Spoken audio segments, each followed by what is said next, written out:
Today, I want to share the number one way to ensure success in your case. Okay, now this is something that it's one of the first things that I teach almost every single client that I work with. Every time I teach it, people tell me it's a game changer, it's phenomenal.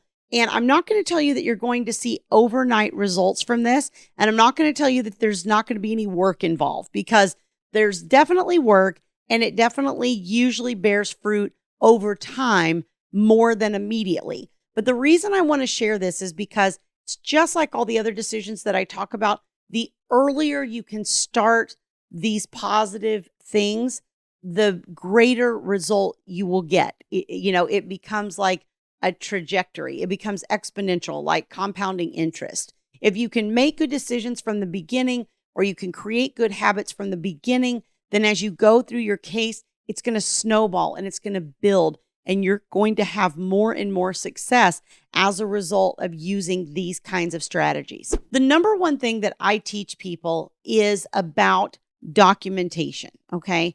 Now, that sounds really simple in one sense, but it honestly can be completely overwhelming. People do it in the wrong ways.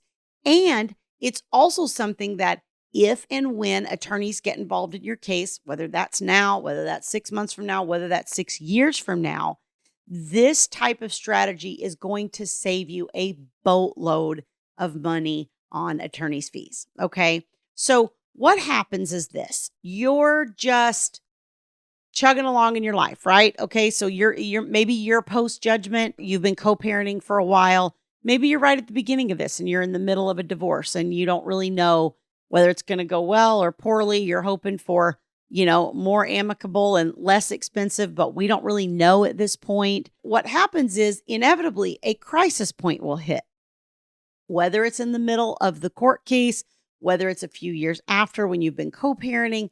Some sort of event will happen where one of the parties files for orders from the court or a modification of orders. Okay. And when that happens, a lot of people seek attorneys. But even if you don't seek attorneys and you do it yourself, you have to sit down and put together kind of the what happened, right? Because either you're the person filing the motion and you're going to tell the court, hey, I'm asking for this thing. Like, let's say we're asking for sole legal custody. Okay. And we've had joint custody, or we are fresh into this and we're asking for sole legal right out the gate. Okay. Now I have to do a declaration or an affidavit stating why I'm asking for that. Or if I'm the other party, I have to do a declaration stating why I'm opposed to that. And what inevitably happens is we're all sitting in front of our computer for hours, sometimes in tears. Okay. And I have been one of those people.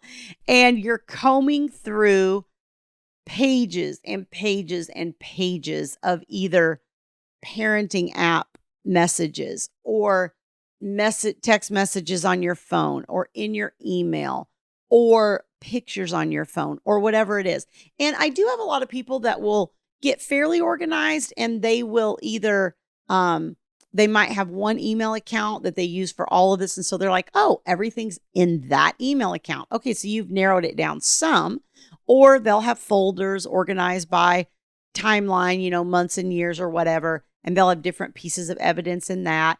Some people get really organized in those specific ways. The problem is you still have to search those things to find where the data is that you need that's relevant to whatever the issue is that you're bringing in front of the court. And that's the problem when these things are happening on a day-to-day basis. If we're not documenting, we don't know what the issue that's going to come up is. It might be, I want sole legal custody. It might be the child is tardy for school every day that they're with the other parent. It might be the other parent is making unilateral decisions and having medical procedures done, without my consent or whatever. We don't really know what the thing is going to be. And so that's why you end up searching through hundreds of pages, or you're handing it off to an attorney who you're paying to search through hundreds of pages to find the specific data that they need. And then let's say that it is about sole legal custody. And I'm searching through messages of examples of when the other parent hasn't followed through on a medical appointment or whatever the thing is. Even when I read the messages between the parents, that doesn't really tell me exactly what happened. I got to get on the phone with the client and say, hey, what I see this message from, October of whatever, 2024. Can you tell me exactly what happened in this incident? I see the exchange between you. I don't really understand what happened in the background, right? So I'm still having to gather that additional data. So if your attorney is having to do that, guess what? You're going to be paying them for doing that. Or if you're having to do it yourself, you're going to be expending that time and energy.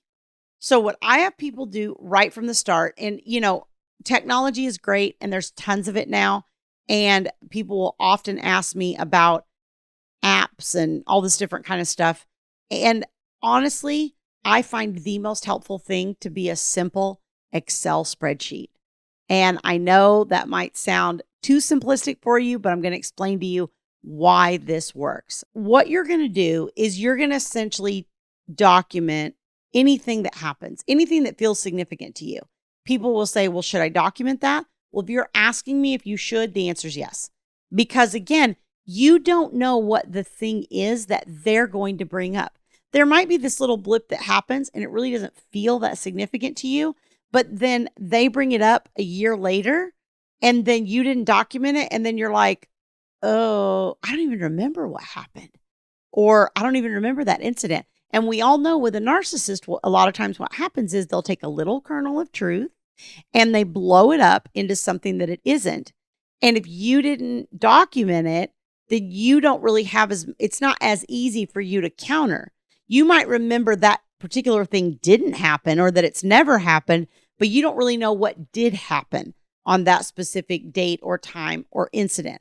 Okay. So I pretty much have clients document anything and everything that happens. Yes, it gets tedious. Yes, it gets time consuming. No, you're not necessarily going to need to do this for the rest of your children's lives, but honestly, usually for a period of a few years. And, there's usually that window where it's really rocky where you need to. And sometimes it does go on beyond that, but you'll kind of know. So what I have people do is you just take an Excel spreadsheet and you're going to go a column for the date, a column for the time. Then we're going to have a subject column. And then we're going to have a notes column. And then we're going to have a cross-reference column. Okay, so those are the 5 columns that you're going to create. I think date and time are pretty obvious. You're going to you either write the date and time that you're logging it or date and time of the incident, whichever one of those you want to, but be consistent, whichever one you're going to choose, and note up there whether you're documenting the incident date and time or whether that's just logging the date and time you wrote the note. And then you can put the date and time of the incident in your general notes area or create another column for those things if you want to be that detailed. That's totally up to you.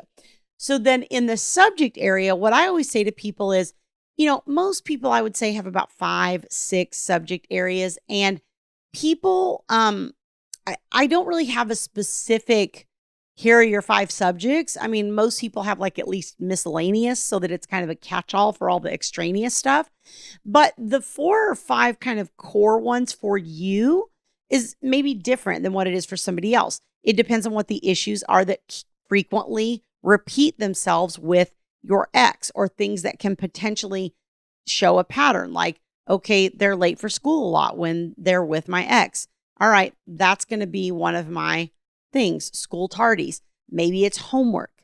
Maybe it's doctor's appointments. Maybe it's negative things said to the kids. Whatever the thing is that seems to constantly recur, that's going to be one of your subject headings. Okay. And then in your notes section, you're just going to write a narrative about what happened. That can be as short or as long as you want. And that honestly serves 2 purposes. One, if you do at some point have to pass the information on to an attorney or somebody else to help you write a declaration or whatever, the narrative is already in there and you've already documented it at the time when it's fresh in your mind. The other thing that can happen is down the road, you may have to give live testimony on the stand about some particular incident that happened. And having those notes might refresh your memory to where you can actually testify competently about what happened. Okay. So it can serve both of those purposes. And again, you're just going to write a little narrative as short or as long as you want about whatever feels detailed and significant. And then you're going to have that cross-reference column. And that's going to say, please see email dated da da da da da, or please see parenting app message dated this, or please see iPhone photo dated da da da da da. Whatever that cross-reference is, it's going to keep you from sorting through hundreds of pages of stuff because you already know which messages, which things go along with that particular incident. Now, what this will do is it will create sort of an organized summary of all of your evidence instead of it being pages and pages of text messages or parenting app messages or pages and pages of emails or your notes or, whatever it is. It's got a summary attached to it, kind of like how we do tables and things in Excel, right? And then we can create, summary charts and things from those tables if you've ever done that kind of thing. So this will give a good summary. The other thing that you can do is you can sort it, which I love, and you can sort it by date. You can sort it by subject. So if we're talking about tardies, you could sort it by tardies. It'll tell you what the last 6 of them were. And a lot of times when it's in one place like this and it's, consistent, it will show up patterns. It will show patterns that you maybe wouldn't have otherwise seen. Because when you just have random papers and you're just sorting through them one page at a time, you're not going to see a pattern of something happening every Tuesday. But if it's summarized on the screen in front of you and all the tardies are there, you might be like, look, this happens about every 14 days. This comes up. And you'll start to see that. So you can sort it in that way. And the other thing that it does is it makes it real easy for your attorney to search it for information. They can search for specific words. They can search by subject, right? And organize it and all those things. Or if they want to know what's been going on the last 3 months, they can sort it by date, whatever it is. This is going to save you a ton of money because then the attorney also has your narrative where they can create a declaration about that particular incident. If they want to include that incident as part of your declaration, all your notes are there. They can do a little copy and paste, put together your rough draft and send it to you to review. I actually had a client tell me recently that that's what she did. She sent it to her attorney in that way. They put together a declaration without even having to talk to her and sent her a rough draft. Like, that's amazing. We would usually spend hours on the phone with a client putting a declaration together. Why? Because the client isn't organized ahead of time, doesn't know to be organized ahead of time or to put this stuff together. And we're having to dig for all these different pieces of information. And then we're like, okay, can you get me that text message? Can you get me that photo? Can you get me that? And if it's in a spreadsheet and it's already cross-referenced, you already know exactly where to go get it. Sure, no problem. This client whose attorney wrote the declaration, put her evidence together. It was done within a couple hours, sent it all off to the attorney. Boom, boom, boom. She was done. And she ended up needing to file an emergency hearing. So she was able to put all that together very, very quickly and not delay in getting that emergency hearing. So this can be critical. It can be critical for your child. It can be critical for saving you money on attorney's fees. And, there's also kind of a cathartic piece to you writing out these incidences, what was going on for you in your head, whatever. And it gives you the ability to put it in that spreadsheet and to not go over and put it in your communication with the other parent. Because when you put it in the communication with the other parent, 2 things happen. Number 1, you inflame your co-parenting relationship and they get even harder to deal with. And number 2, you're showing your cards. They know what you're tracking, right? And if you're just to have your own little quiet stash of information over here, then you're not doing either one of those things. And you're getting it out of your head onto paper, which is also going to decrease your anxiety and your stress. Because sometimes your brain will go, I got to remember this. I got to remember this. I got to remember this because what if I need this in 6 months, right? If you do a brain dump into an Excel spreadsheet, your anxiety is going to go down. I promise you, because you're like, okay, it's documented. It's there. If I need to come back and look at it again, I can. And it's all organized in there. The problem is this requires a lot of consistency and you have to really keep up with it on an ongoing basis because again, you don't know if your ex is going to file and take you into court in a year, in 4 years. if you're going to end up needing to file something to protect the child, you don't know when that shoe's going to drop. So this is an ongoing, everyday thing that you have to do, but it's a small thing. It's something that you can totally manage and be able to do yourself. And then when the time comes that you need it, this is going to just, pay tenfold what it cost you to put it together. I hope that's helpful in understanding documentation. If you'd like to learn more of these kinds of strategies, learn more about how to document well, and to be able to accomplish these types of things in your own case, you can go to divorceuniversityonline.com/VIP-coaching. There's information on that page on my group coaching programs for both moms and dads. And there's also information about my premium VIP one-on-one services if you're looking for that higher level of support.